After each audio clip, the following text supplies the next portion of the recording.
Hey, what's up everybody, and welcome to another episode of News Dose, where I give you all of the latest news in the game industry.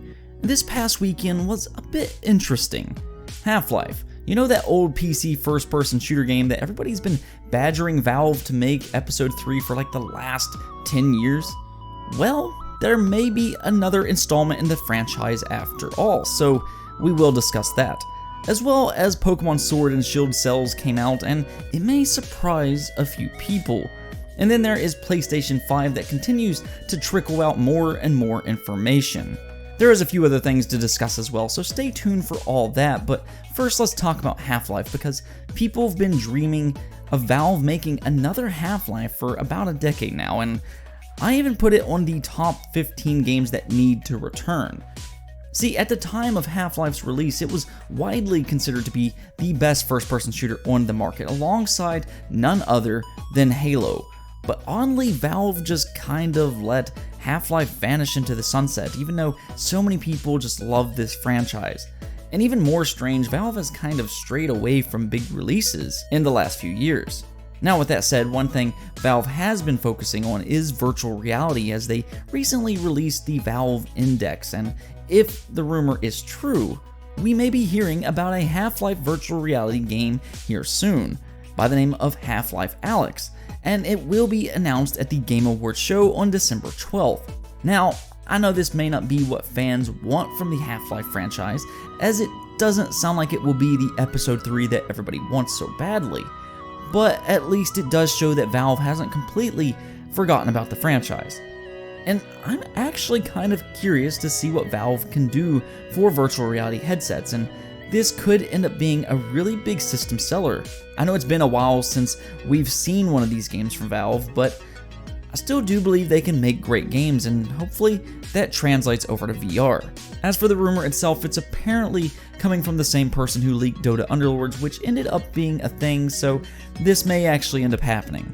I'm really curious to hear your thoughts on this though, so let me know in the comments below. Are you excited for a Half-Life virtual reality title, or is this a bit disappointing because you want to see episode 3, or maybe you just want something completely different from Valve? In other news, Pokemon Sword and Shield has reportedly outsold Pokemon Let's Go in the same period of time by supposedly a lot. Now, I'm not actually all that surprised by this, as I have went on record in the past saying it will outsell Pokemon Let's Go, considering Sword and Shield is the first mainline Pokemon on the Nintendo Switch, and it also has all of the core mechanics that Pokemon fans have come to know and love.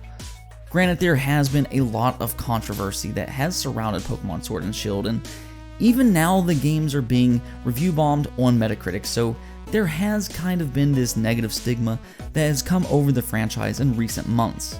Though if you've been paying attention on Twitter, a lot of fans really seem to be loving this game a lot, and it seems like I'm seeing multiple posts today about people enjoying the animations in specific, whether that be Pokemon roaming the wild, or with the new Pokemon Camp feature that allows you to socialize and play with your Pokemon. It's been a bit interesting to see the contrast to all of the negativity that we have been hearing recently. While yes, some of the more vocal crowd may not be particularly pleased with some of the decisions by Game Freak, it doesn't really seem to be impacting the game in a negative way, and the cells are doing extraordinarily well apparently, so there is that. And it may even challenge Super Smash Bros. Ultimate in terms of cells. But I think one thing that is important here is I do believe that Game Freak takes criticism to heart.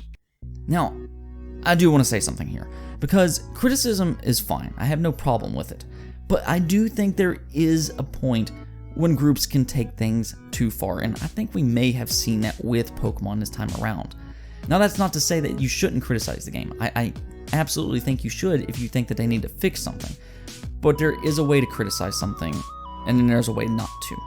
We saw last generation with Pokemon Sun and Moon, the game was widely criticized for holding your hand way too much and not letting you get into the action quick enough with all of the different tutorials, but this time in Sword and Shield, it does seem like Game Freak listened, and they made the game more streamlined in general. I mean, it's just a much more streamlined experience, and you can flat out skip the tutorials now.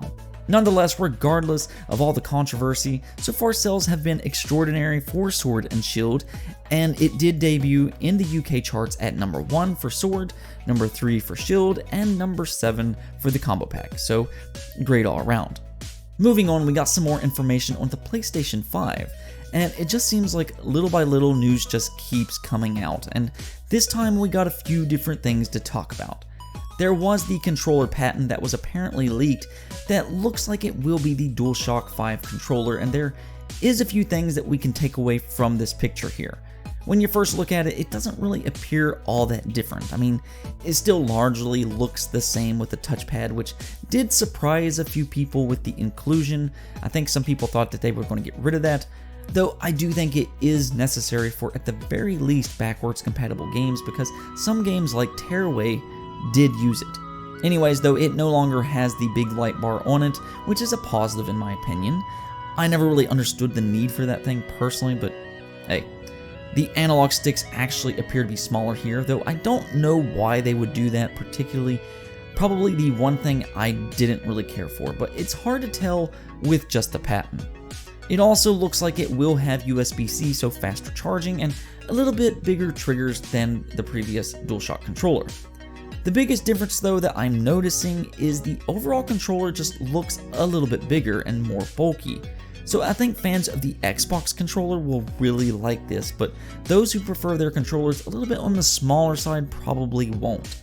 I for one have always preferred the Xbox controller myself, but I can also say that the DualShock 4 is overall a really solid controller.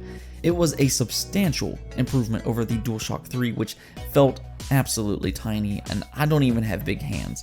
But nonetheless, what do you think about the DualShock 5? Does this patent excite you at all? There was a little bit more PlayStation 5 news though, as Jason Schreier is reporting that the biggest difference from the PlayStation 4 will be load times. You can play right away and download just what you need. The load times is the most interesting out of the three though, considering the statement says there will be no load times at all, which we do know the PlayStation 5 and Xbox Scarlet will be using solid-state hard drives, so it should be expected by this point that load times are at least going to dramatically decrease. While Jason did say that he doesn't know as much about Xbox Scarlet, I think by this point it's pretty clear what both Sony and Microsoft is aiming for. We're going to have better processors this time around, which will allow for better frame rate, and we will also have solid-state hard drives for faster load times. So not the biggest news in the world, but more confirmation is always nice. Now the last bit of news, however, is very exciting, especially if you like Platinum Games, the developers behind titles such as Bayonetta, Astral Chain, and Nier Automata. Because not only did they confirm that Babylon's Fall is still in development, but we will be getting news about it before the end of this year, which of course would more than likely be at the Video Game Awards show. VGA is actually really starting to shape up. We know that Gears Tactics will be there, and Xbox will be announcing a new title there. Then you have the rumored Half-Life Alyx, and now Babylon's Fall. So yeah, the show is starting to sound really good, so you might want to tune in for that. As for Babylon's Fall though, we don't really know too much about it to this point, other than it is a partnership with Square Enix, and it's only been announced for PlayStation so far, but Platinum Games have been hitting it out of the park recently, so let's hope this is another great title from them. Anyways though, that is it for this episode, but if you liked the video, don't forget to hit that subscribe and bell notification button. Peace out.